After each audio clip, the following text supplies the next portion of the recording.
Bonjour. Alors, sixième texte ou ensemble de textes que je vais lire aujourd'hui.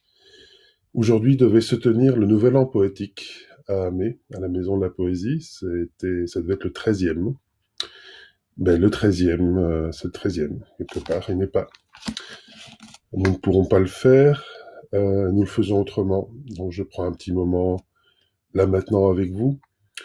Donc il y avait une exposition qui était prévue, il y avait une série de lectures fin de soirée animée par l'ami terrien. Et il y avait entre autres la présence absolument inédite à Amé, pour la toute première fois, du grand poète et ami Serge Pey et de notre ami Michel Abdeslam Raji. Euh, comme le Nouvel An est une inspiration, est en écho au Nouvel An persan, au Nouvel An poétique, nous pratiquons toujours ce qu'on appelle le fal, c'est-à-dire que on se pose une question sur notre avenir et on y répond par un poème, alors souvent par Hafez, par Rumi ou d'autres.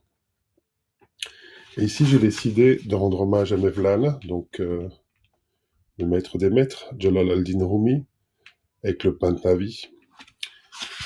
Et la première partie publiée ici, qui s'appelle La quête de l'absolu, ce sont 3 livres en tout. Livre premier, Écoute le ney, c'est la flûte de Roseau. Raconter une histoire. Il se lamente de la séparation. Depuis qu'on m'a coupé de la jonchée, ma plainte fait gémir l'homme et la femme. Je veux un cœur déchiré par la séparation pour y verser la douleur du désir. Quiconque demeure loin de sa source aspire à l'instant où il lui sera à nouveau ami, uni. Moi, je me suis plaint en toute compagnie, je me suis associé à ceux qui se réjouissent comme à ceux qui pleurent. Chacun m'a compris selon ses propres sentiments, mais nul n'a cherché à connaître mes secrets. Mon secret, pourtant, n'est pas loin de ma plainte, mais l'oreille et l'œil ne savent le percevoir. Le corps n'est pas voilé à l'âme, ni l'âme au corps. Cependant, nul ne peut voir l'âme. C'est du feu, non du vent, le son de la flûte.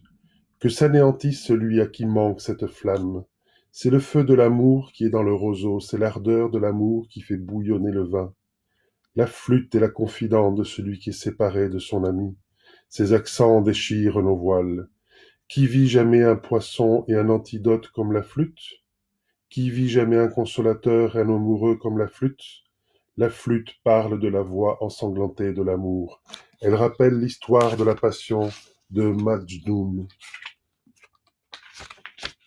À celui-là seul qui a renoncé au sens et confié ce sens, la langue n'a d'autre client que l'oreille.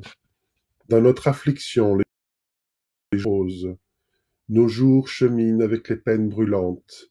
Si nos jours se sont enfuis, qu'importe. Demeure, ô toi, la sainteté de qui nul n'est comparable. Quiconque n'est pas un poisson devient abreuvé de son eau. Quiconque est privé du pain quotidien trouve la journée longue. Celui qui n'a point d'expérience ne peut comprendre l'état de celui qui sait. Mes paroles doivent donc être brèves. Adieu. Ô mon fils, brise tes chaînes et sois libre. Combien de temps demeureras-tu esclave de l'argent et de l'or? Si tu déverses la mer dans une aiguillère, que contiendra-t-elle? La ration d'une journée. L'aiguillère, l'œil de celui qui est avide, ne devient jamais rempli. La coquille de l'huître n'est pas remplie de perles avant d'être brisée. Seul celui dont l'habit est déchiré par un grand amour est purifié de la cupidité et de tous les défauts. Salut, ô amour, qui nous apporte tes bienfaits, toi qui es le médecin de tous nos maux, le remède à notre orgueil et à notre vanité, notre Platon et notre Galienne. Par l'amour, le corps terrestre a pris son essor vers les cieux. La montagne se mit à danser et devint agile.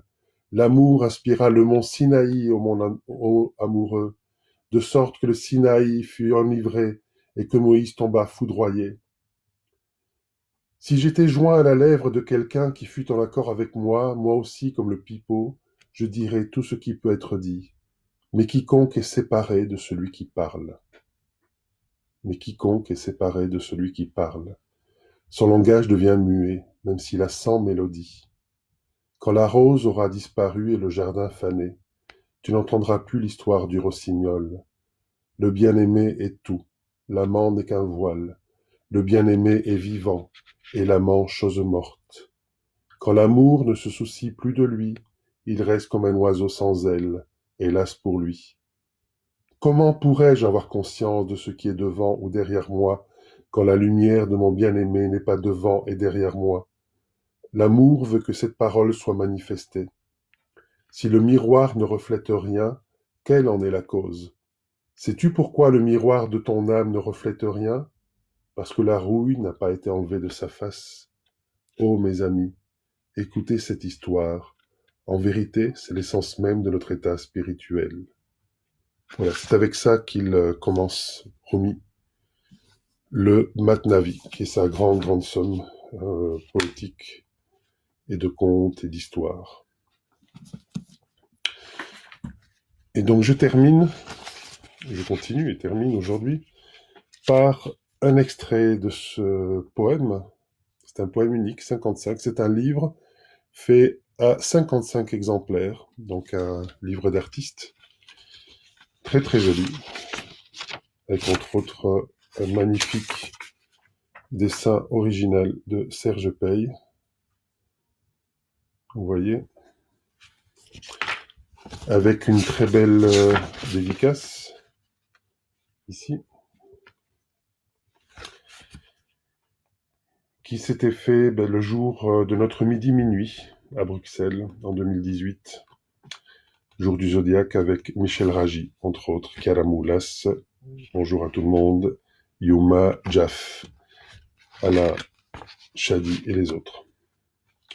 Et c'est un livre important, c'est un livre dédié, écrit, pour un docteur de la médecine des âmes et des corps, un médecin des pauvres, Jacques Barzoni.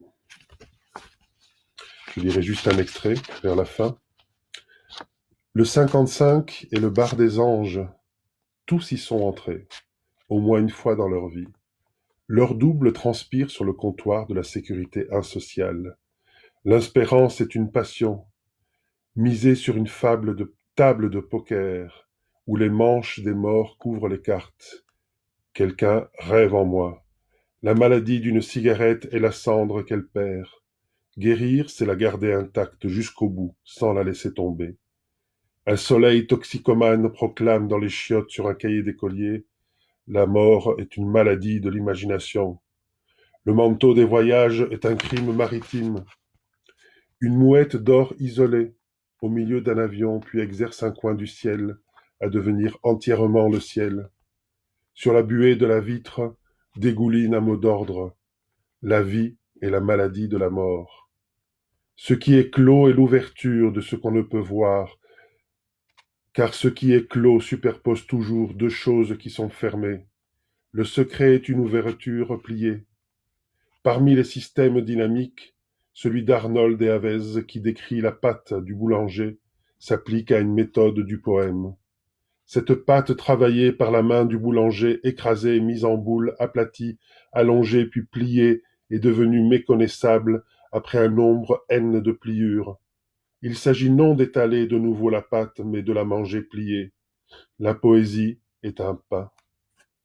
Le sens du dépouillement, c'est toujours de détourner l'être de ce qu'il a pour le replier sur ce qu'il est.